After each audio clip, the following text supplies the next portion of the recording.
sommes Ingénieurs et Scientifiques de France. C'est une association qui fédère les 215 écoles françaises. Donc on représente tous les métiers et toutes les activités. Il y a à peu près 1 million d'ingénieurs en France. Toutes les informations qu'on vous donne, ce ne sont pas des informations qui sont issues de notre expérience personnelle, on pourra parler d'expérience personnelle, mais plutôt d'enquêtes qui sont effectuées auprès de la population des ingénieurs, et donc on sait comment ils évoluent, ce qu'ils font, leur salaire, leurs conditions de travail, etc. Alors on va démarrer par une petite vidéo qui illustre en fait la variété des métiers et des activités.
Chaque jour, nous avançons avec l'idée que demain ne sera pas comme hier, qu'il sera forcément nouveau, qu'il dépendra principalement de nous. Demain est moins à découvrir qu'à inventer. Et inventer demain, c'est entrevoir chaque jour de nouvelles perspectives. C'est renverser les modèles et casser les codes. C'est confronter les visions. C'est remettre en question et innover. C'est se sentir libre d'oser. Et c'est miser sur le collectif, sur les différences et sur chaque richesse. Inventons un avenir où tout semble possible. Transformons nos rêves en projets. Façonnons les objets, mais surtout le destin des hommes. Développons le sens de l'humain. Pour que demain soit optimiste, persévérant, intense et audacieux.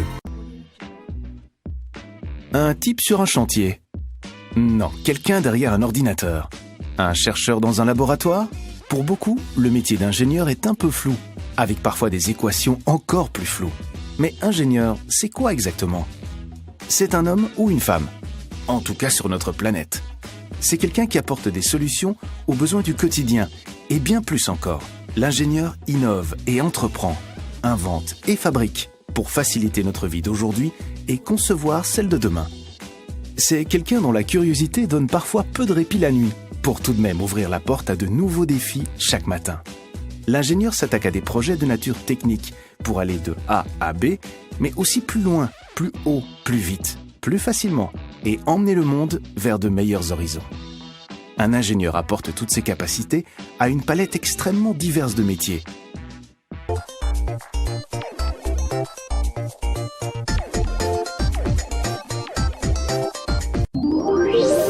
Ma mission, c'est innover et améliorer des tissus à usage technique. Par exemple, pour les airbags. C'est un métier qui demande à être à l'affût des nouveautés technologiques pour rester compétitif. Isabelle a des connaissances scientifiques, mais surtout beaucoup de curiosité et de patience. Je suis parfois amenée à travailler sur des sujets qui nécessitent des temps de développement très importants. J'analyse les risques qui sont encourus par les entreprises qui sont mes clients et je leur propose des solutions personnalisées pour protéger leurs données confidentielles. Évidemment, François est très calé en informatique, mais il doit aussi être ingénieux pour proposer des solutions à ses clients et avoir une bonne plume. Je rédige des procédures de sécurité et des chartes d'utilisation pour expliquer aux salariés comment protéger leurs ordinateurs. Je suis le chef d'orchestre du chantier du bassin de stockage des eaux pluviales. Je gère la partie administrative, financière, technique et humaine. Serge est le garant du planning comme du budget et maîtrise tous les aspects techniques. C'est super de travailler sur un projet comme celui-là. Un bassin de 28 mètres de profondeur, c'est pas commun. Je suis responsable d'un atelier qui fabrique des principes actifs pour l'industrie du médicament. Je gère les commandes, les aspects techniques, la fabrication et bien entendu l'aspect humain. Fanny est une gestionnaire très organisée et attentive à la sécurité. Elle a aussi des connaissances en chimie et des qualités managériales. J'ai sous ma responsabilité 25 personnes et je suis une femme. Je travaille pour une entreprise qui installe du chauffage, de la climatisation et de la plomberie. Et mon rôle, c'est d'étudier les besoins des clients pour qu'ils aient des installations confortables et économiques et de suivre ensuite le chantier. Jean-Baptiste est incollable sur les normes et les réglementations et sait s'adapter entre ses clients et ses fournisseurs. Je réponds souvent à des appels d'offres et là aussi, la notion de développement durable est primordiale. Je m'occupe de l'approvisionnement de 40 hypermarchés pour lesquels je coordonne le transport et le stockage et je mets tout en œuvre pour que mes collaborateurs travaillent dans les meilleures conditions possibles. Fanny est extrêmement organisée, dynamique et sans cesse à l'écoute pour améliorer la logistique. Et pour faire plus écologique aussi. Je vends aux agriculteurs des fertilisants pour nourrir leurs sols et les plantes. Je fais un diagnostic technique, économique et agronomique de l'exploitation et je leur propose les produits adaptés. C'est du sur-mesure avec des produits innovants et bien sûr qui respectent l'environnement. Vincent a donc à la fois de fortes connaissances scientifiques et la fibre commerciale. Je prospecte aussi pour développer ma clientèle, tout en fidélisant mes clients. Je suis en charge de la maintenance électrique de parcs éoliens, photovoltaïques et hydrauliques. Je planifie les interventions des techniciens d'exploitation et je gère les relations avec les gestionnaires de réseaux d'électricité. Isabelle possède une bonne expertise technique, est autonome et réactive. Je pilote beaucoup d'interventions à distance, mais pour les grosses opérations, je me déplace. J'ai exercé à peu près tous les métiers opérationnels. J'ai été vendeur, j'ai été responsable d'un gros projet informatique, j'ai managé des vendeurs, j'ai managé un plateau d'appel, j'ai managé 1 millier de techniciens, j'ai ensuite été responsable des ventes indirectes de mon entreprise, donc avec des tiers qui vendent au nom et pour le compte de notre société nos produits. J'ai enfin été directeur du marché professionnel de mon entreprise et aujourd'hui je suis au centre de l'innovation puisque je suis directeur du Technocentre d'Orange qui est vraiment l'usine à produits et services innovants du groupe.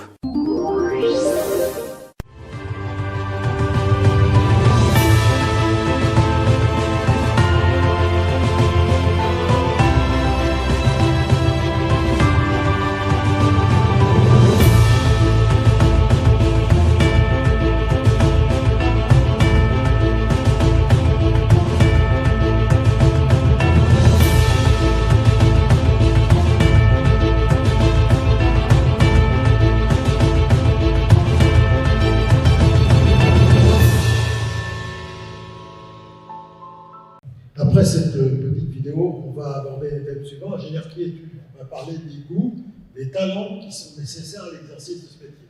On va pas du tout parler technique, mais on va parler de vous, en termes de comportement, en termes de ingénieur, que fais-tu? Donc on verra la diversité des métiers par rapport, vous avez une approche dans la vidéo, par rapport à ce qui est aux diverses activités. Où es-tu, dans quel type d'entreprise? On dira 2 mots des secteurs porteurs, avec les réserves qu'on peut apporter à une vision à 5 ou 10 ans, bien évidemment. Les filières de formation, ça c'est du très concret, on terminera par l'emploi et les salaires. Alors, ingénieur, qui es-tu? Je suis créatif, je ne vais pas expliquer le mot créatif, simplement ça me suggère l'idée de dire n'hésitez pas à changer de point de vue. Changer de point de vue, c'est changer d'horizon, changer de région, changer de pays. Toutes les questions que vous poserez en changeant de contexte, eh bien, sont des moteurs de la créativité. Je suis curieux. Les questions sont plus importantes que les réponses. Donc, le questionnement, pourquoi, comment, c'est ça qu'on va trouver en termes de comportement. Lorsque vous faites une expérience scientifique et que cette expérience scientifique échoue, bien sûr, vous pouvez dire je m'en vais, j'arrête. Mais toutes les questions que vous allez vous poser derrière permettent de faire progresser. C'est ça l'état d'esprit de l'ingénieur. Je suis dynamique. J'aime traiter les problèmes. J'aime les anticiper. L'ingénieur, c'est quelqu'un qui travaille dans le temps long. Ça a été dit dans la petite vidéo. Les projets, c'est toujours des mois, des années, voire des 5 ou 6 ans. Donc, ça veut dire qu'il y a la nécessité d'anticiper et de préparer le futur des différentes étapes. Première chose. Deuxième chose, dans la réalité, bien, ça ne se passe pas comme prévu. Jamais on a beau prévoir des choses, vous le voyez dans tout le contexte mondial, ça ne se passe pas comme prévu, il va falloir s'adapter, il va falloir être agile. Donc, autre caractéristique de l'ingénieur. Alors, j'aime travailler en équipe. L'ingénieur ne travaille pas tout seul, il travaille avec des techniciens, il travaille avec d'autres ingénieurs, il travaille avec des clients. Alors, au passage, le client, ça peut être un vrai client de l'entreprise, mais le client, c'est simplement la personne qui utilise votre travail dans l'entreprise. Il y a toute une chaîne, et donc, travailler avec des clients, il travaille avec des fournisseurs. Donc, ça veut dire qu'il a les capacités de communiquer, de convaincre, d'échanger, vraiment de comprendre et d'écouter. Mais je dirais que dans la plupart des cas aussi, il sera l'animateur de l'équipe. Alors, l'animateur de l'équipe, c'est de faire en sorte que 1 plus 1, ça soit supérieur à 2. C'est-à-dire qu'il y a une dynamique d'équipe. Il va falloir exprimer des objectifs, les partager et motiver. Aussi, travailler en solo. Alors, ça vous allez dire, travailler en solo, vous le faites à l'école. Vous le faites dans un cadre tout à fait particulier dans lequel votre professeur fait l'effet miroir. Il vous renvoie votre image, etc. Là, la différence quand vous serez dans la vraie vie, c'est qu'une fois que vous aurez terminé votre travail en solo, il faudra vendre. Il faudra que communiquer. Vendre, ce n'est pas un mauvais terme. Ça veut dire qu'il faudra faire en sorte que la personne qui est derrière vous l'utilise, le comprenne bien, etc. Voyager. Alors, vous allez me dire, voyager, ça a été beaucoup perturbé par la pandémie. Ça va revenir. Voyager, pourquoi? Parce que le concept d'équipe, c'est des gens qui sont autour de soi, mais pas que. C'est des gens qui sont dans un réseau, c'est des gens, vous avez un partenaire dans un autre pays, vous avez un collègue de votre même entreprise qui est dans un autre pays, qui doit faire partie de l'équipe. Et pour faire partie d'une équipe, eh bien, il faut partager un minimum d'échanges humains, il faut avoir un partage humain pour avoir la confiance mutuelle, etc. Et bien se comprendre. Travailler dans un contexte international, c'est jamais que la conséquence du voyage. Il faut avoir l'ouverture d'esprit, les langues, etc. Mener des projets jusqu'au bout. Alors, dans un projet, il y a toujours une chose nouvelle, une nouvelle technologie qu'on met en œuvre pour la première fois. Et donc, quand on fait les choses pour la première fois, on a des difficultés, c'est normal, slack. Et quand on a des difficultés, ben peut-être que votre environnement ne vous porte pas, et donc il faudra être tenace. Donc, il faudra avoir cette ténacité. Vivre avec le temps, et vaut mieux aimer la technologie quand vous voulez être ingénieur. Alors, vous voyez, quand on vous présente tout ça, ce n'est pas un guide de comportement, on n'est pas en train de dire l'homme ou la femme idéale doit aimer toutes ces choses. C'est simplement l'inverse. C'est-à-dire que si vous ne vous sentez pas confortable avec ces éléments-là, il y a peut-être que le métier d'ingénieur n'est pas pour vous. Donc il faut partager ça. Alors, il y a un certain nombre d'ingénieurs qui passent leur diplôme et qui font autre chose. C'est respectable aussi quand il n'y en a pas des quantités importantes. C'est un métier, c'est un diplôme qui peut être réutilisé dans plein d'autres domaines sans, nous on est là pour vous parler du métier et de l'expérience du métier d'ingénieur. Alors, je possède des connaissances scientifiques et techniques.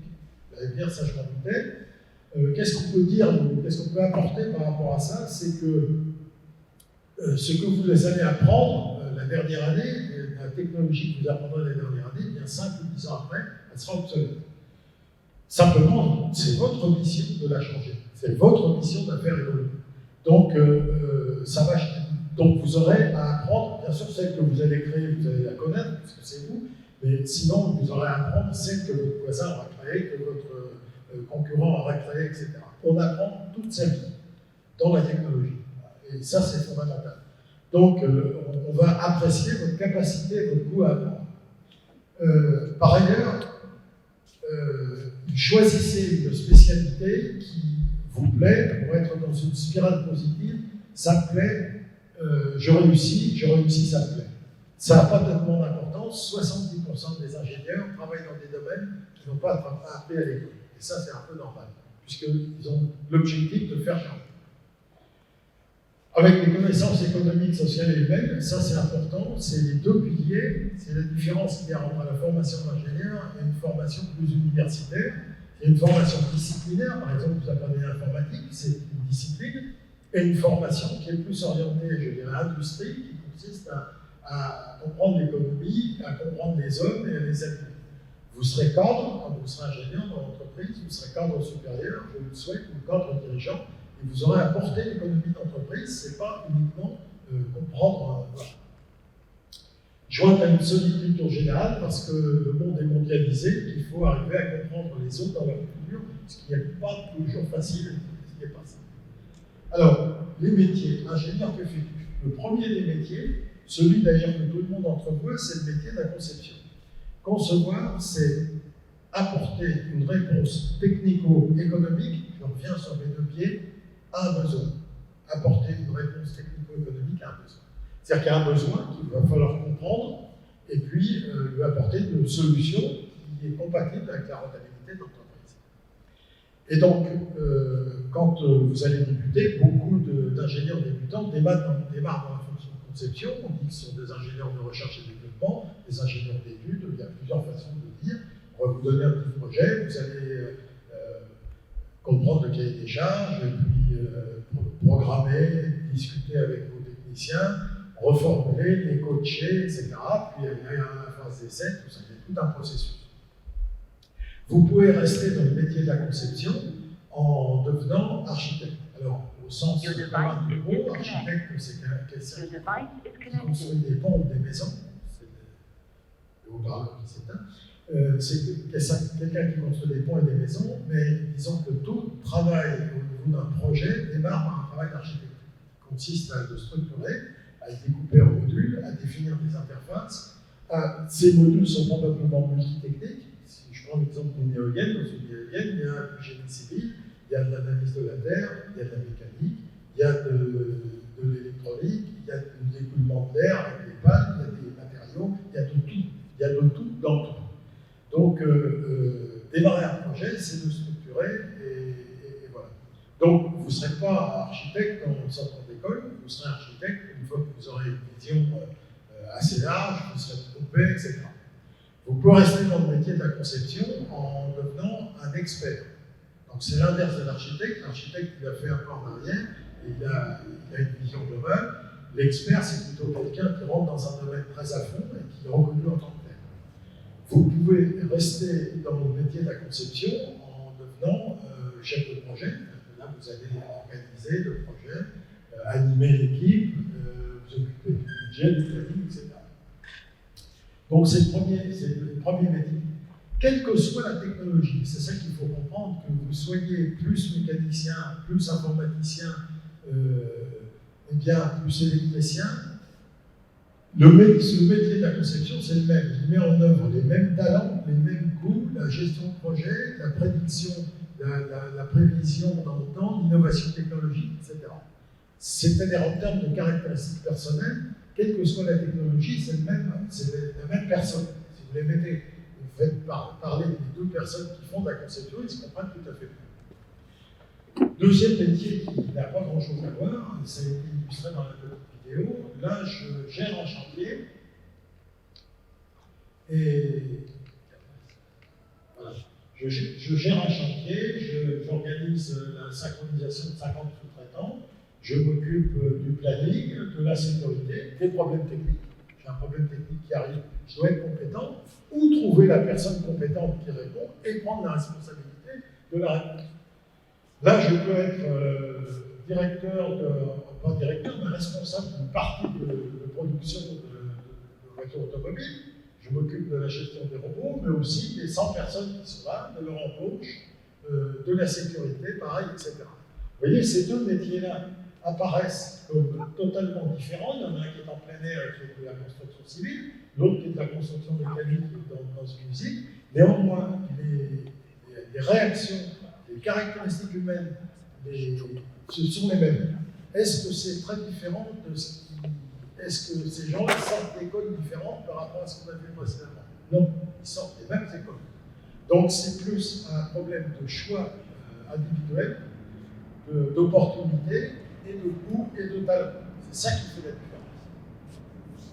Bon, transporter, distribuer, alors ça c'est aussi des métiers d'ingénieur, l'École nationale de l'aviation civile, ça forme des pilotes, des contrôleurs aériens et des experts en aviation.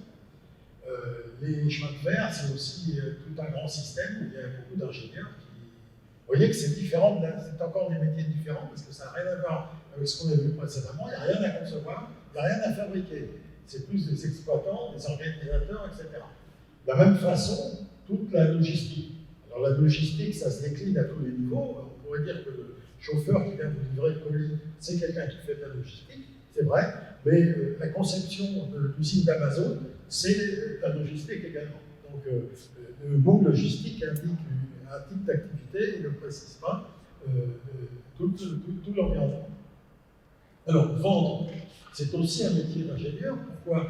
Parce que vendre, donc vendre des systèmes complexes, eh bien, il va falloir comprendre le problème du client. Est-ce que le client sait parfaitement exprimer son problème? Eh bien non.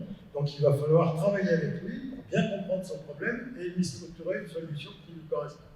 Alors bien sûr, les ingénieurs ne vendent pas des produits simples, etc.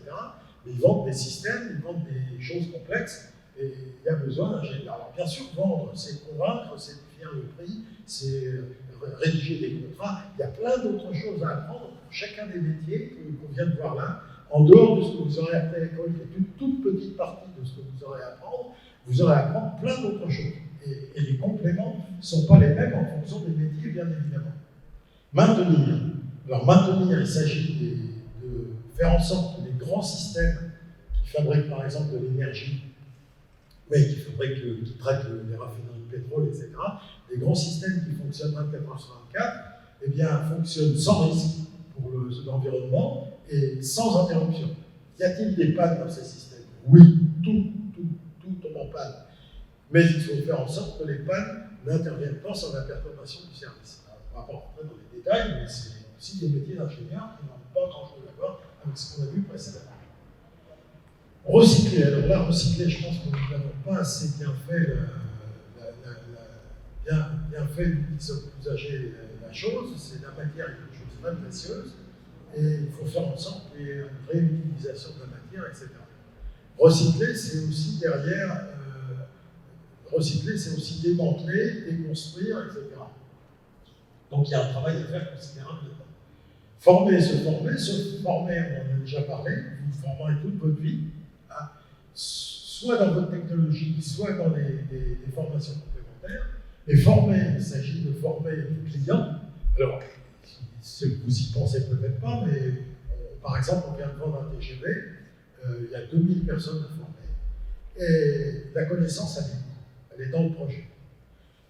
Donc, il va falloir sortir la connaissance du projet, la structurer et cibler les différentes. Alors, c'est un métier d'un ingénieur, des ingénieurs font ça pendant 3 ou 4 ans, etc.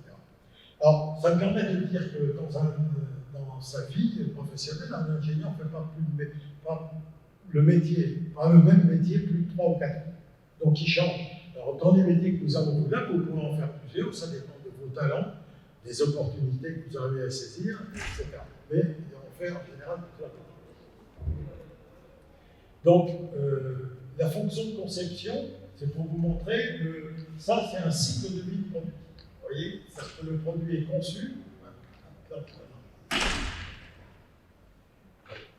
Bon, le produit est conçu et puis il est fabriqué, transporté, vendu, maintenu et recyclé. Donc c'est le cycle de vie du produit. Concevoir le produit, c'est mettre dans les fonctions principales ce pour quoi il est fait. Derrière, il faudra se poser la question comment je le fabrique, à quel endroit, à quel coût, etc. Vous voyez que là, il y a tout un travail à faire en commun, en discussion, en trouver les compromis qui vont bien. Comment je le distribue, comment je le sers au client. Comment je le vends. Il y a des caractéristiques à mettre dans le produit qui sont spécifiques pour son attractivité à la vente. Prenez l'exemple d'une voiture, le design a un point important pour la vente. Après, si vous allez vous en servir le matin, c'est plus le problème. Donc, et c'est valable dans des tas de produits, y compris des produits industriels pour lesquels vous pouvez penser que le design n'a pas d'importance. Faux. Maintenir, comment je les entretiens, comment je les maintiens, comment je les recycle, comment je récupère la matière. Donc vous voyez, concevoir, c'est pour ça que c'est important, c'est en fait gérer de façon prévisionnelle l'ensemble du cycle de vie du produit. Alors, en plus de ça, l'ingénieur, il anime des équipes, on l'a déjà dit. Donc, il peut être tout seul au début, il peut être tout seul dans quelques cas dans sa carrière, mais dans la majorité des cas, il anime des équipes. Et puis, il y a autre chose, c'est qu'il maîtrise les impacts de ce qu'il fait. Ça, c'est le problème de sa responsabilité sociétale. Il fait en sorte que les produits ne consomment pas, les produits ne consomment pas de matière, que les produits ne présentent pas de risque pour les utilisateurs.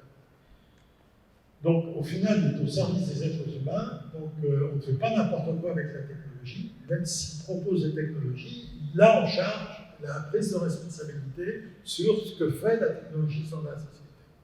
Ce n'est pas toujours bien fait. De toute façon, Là, je parle très facilement. Tout ça, c'est très compliqué. Mais c'est sûr que si on ne se pose pas les questions, si on ne cherche pas à répondre, on passe à côté. Quand on cherche à répondre, on répond, comme tout ce qu'on fait, c'est toujours moins bien que ce que l'on peut rêver. Alors, il est dans les laboratoires, les usines en clientèle, un peu partout, je vais passer assez vite. 54% quand même sont dans les entreprises de plus de 5000 personnes. C'est un peu la logique du style, on ne conçoit pas des avions, les trains, les bateaux, les centrales de production d'énergie dans des petites entreprises. Donc c'est principalement quand même une fonction qui est dans les grandes entreprises. Alors, il y en a beaucoup et ça s'est développé, 12% dans les très petites entreprises. Ça, c'est l'aspect de start-up. Vous avez déjà entendu parler de ce mot, de petites entreprises qui innovent, qui créent, etc. Donc là, il y a aussi des ingénieurs. Mais le problème, on a une bonne dynamique de start-up en France. Le problème, c'est qu'on arrive à les convertir en entreprises pérennes. 15% sont à l'étranger. Je pense que l'expérience à l'étranger, j'en ai parlé au début, est fondamentale. Ça ne veut pas dire que c'est des gens qui partent. Hein. C'est une photo à un instant donné. Aller partir 3 ou 4 ans, c'est très bien. Donc les secteurs porteurs, on voit 4 choses. Je vais aller assez vite, j'en suis. 3 minutes. Donc on fait très vite. Le numérique, il y a plein de choses. Là, on a fait des listes de technologies. Ce n'est pas les technologies, des technologies, les ingénieurs peuvent générer ces technologies-là, c'est tout à fait. Ils doivent aussi s'occuper de déployer un peu partout, dans tous les domaines. L'énergie et l'environnement, c'est un point clé. Quelles sont les énergies de demain? Il n'y a rien qui est satisfaisant aujourd'hui. Tout est tout à fait. Le nucléaire, ça a des inconvénients. Les éoliennes, ça a des gros inconvénients écologiques. Le photovoltaïque aussi, c'est des terres rares. Tout ça, il y a un travail conséquent à faire sur les aspects d'énergie. Et les énergies, on en consomme de plus en plus. La santé, ça me paraît un secteur très important. Bien sûr, les médecins sont des opérateurs de la santé, mais il y a plein de systèmes, de robots, de moyens de mesure, etc.,